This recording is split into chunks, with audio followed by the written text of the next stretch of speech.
Good morning, Kadri Dan. Good morning. Thank you for accepting my interview for and by the Italian Book Club. It's a pleasure. So, you're quite famous, especially in Italy, and you are Irish writer. Yes. And you come here to introduce and present your book, The Things We Know Now.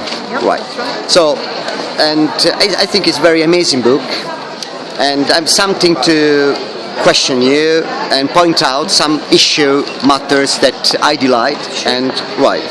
So, you talk about this story about the family, about Ella and Patrick and the son, Daniel, and the tragedy that suddenly happened in this family. Yes. That's the story.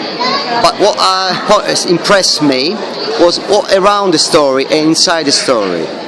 The first thing is about the youth and the problem with the youth and the problem with the mysterious of the youth. And the second thing is the relationship between the young and the parents. Yeah. Well, I think, in terms of a problem with youth, adolescents go through a very, very difficult trajectory in growing up, and I don't think that has ever changed. I think perhaps there are more and different challenges around it now than there was perhaps in our generation. But those challenges are probably for us as parents or aunts or uncles or grandparents or whatever to try and understand, because life has changed significantly in the last 20 to 30 years. Sometimes it's unrecognisable for us. But I think the most fundamental thing for teenagers is and always has been that their job is to separate themselves from their parents. Their job is to become independent individuals in their own right. And as part of that, and I've observed this for many years, I was a teacher for 17 years and I'm also a parent, so I observed it both up close and at a distance.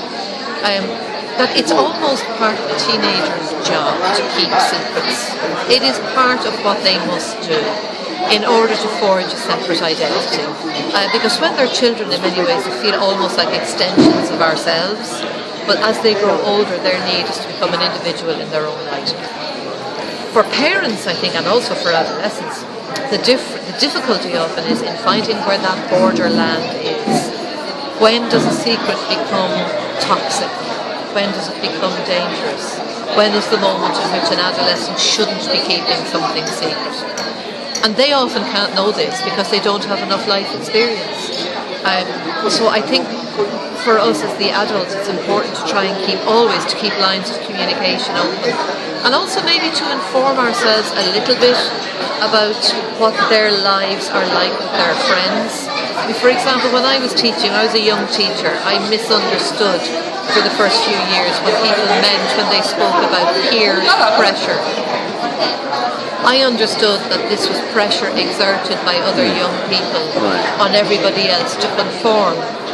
But that would be easier to deal with. The pressure actually comes internally, where the young person, like Daniel for example, all he wants is to be the same as everybody else.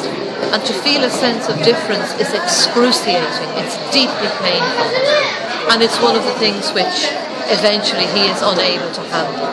Yeah. And you talk about the ballet and internet connection. We are in an internet society, social network society. What is the correlation and the violence between internet connection and the childhood and youth? Okay.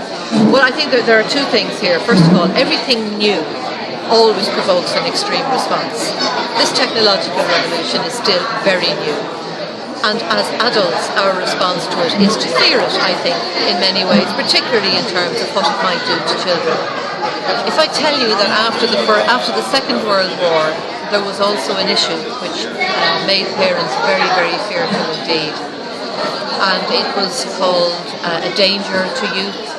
It might morally corrupt them, something which parents needed to be very afraid of. They were actually talking about comics. So comics after the 1940s were seen as an all-pervasive moral danger. Now, of course, we know that turned out not to be the case. But our reaction sometimes to what we see in the social media is also to fear it. blanket, it's a bad thing, it's dangerous, we don't want our children involved in it. That's not a helpful response. It's here, and it's here to stay. How can manage? How the parents can manage? We must inform ourselves about what it actually does. We must inform ourselves about what Facebook is, what Bebo is, what Little Gossip is, what all of these sites are, and talk to our children about it. We don't need to be with them all the time. We need to understand what they are doing. It's a challenge for the family. It is a huge challenge, and it's, again, because it is part of life which adolescents would like to keep secret. It's an even more difficult challenge for parents to try and access what is going on. But we as adults need to inform ourselves, even outside of our children, and then to have conversations about this in the family.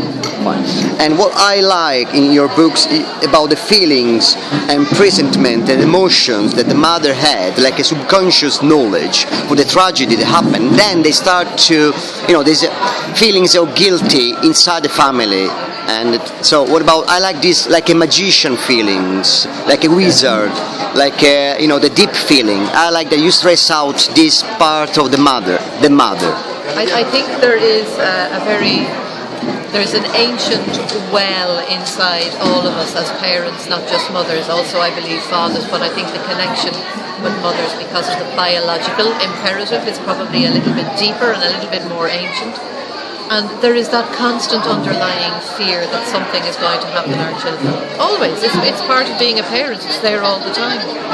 That and guilt seem to go hand in hand. No matter what we do, we feel guilty. Well, as parents, we just have to get over that. That's the way it is. But Ella's feeling that something bad is happening is accessing that elemental part of herself that I think all mothers have. But it's also allied to something else. She has been seeing things about her son which she has denied a little bit. She hasn't followed up. She hasn't gone there. So that feeling, I think, is probably a mix of those two things. A little subconscious knowledge and a great well of fear. Do you put yourself in this situation? I mean, did you have the same experience? No, I couldn't say I had the same experience. I might have had something similar around different issues. But the job of a writer is to have empathy with all of your characters, to step inside their shoes and to feel whatever it is that they may be feeling. That's what a writer must do, whether the character is of your own gender or your own age or not. So I mean, for me it was equally important to be able to have Patrick's voice as it was to be able to have Ella's voice. And another question, how much of Irish culture, I like Dublin, I've been in Dublin and you are from Dublin, how much of Irish culture in your book? Well, this one deliberately I have set in a universal garden, if you like. Yeah. There are a couple of mentions of the economic crisis. There are a couple of allusions that we are in 2013 and obviously the all-pervasive internet. But other than that, I deliberately removed any mention of Dublin or Ireland or the village where this takes place, because my feeling as a writer is that this is a universal story, and therefore to locate it in one specific place was not doing justice to the story. This is a global phenomenon. The internet has made us all a global village. Right. So the universality of the setting for me was very important. And another question is about Carol Sheeds. How much Carol Sheeds inside this book? If you have any inspiration or... I think rather than... Or the style of Carol Sheeds. No, I think rather than inspiration, she was a huge influence on me at a time when I began writing. And I enjoyed enormously everything she wrote. I think she's just a wonderful, wonderful writer. And in many ways I feel that her work should be even more valued than it is for her insights into human nature. You are famous in Italy for The Beginning. And what is your comment on? What every writer wants to do is to evoke a response in readers. Nobody writes a book in order to put it in a drawer and hide it. So for me there's a huge satisfaction in the response from Italy, from Portugal, from Poland, from everywhere that the book was published, that I actually touched readers and that they recognised something of their own experience in what I wrote. Okay, Catherine Dunne, thank you for coming. Thank you for being with us. Thank you. Nice to meet you.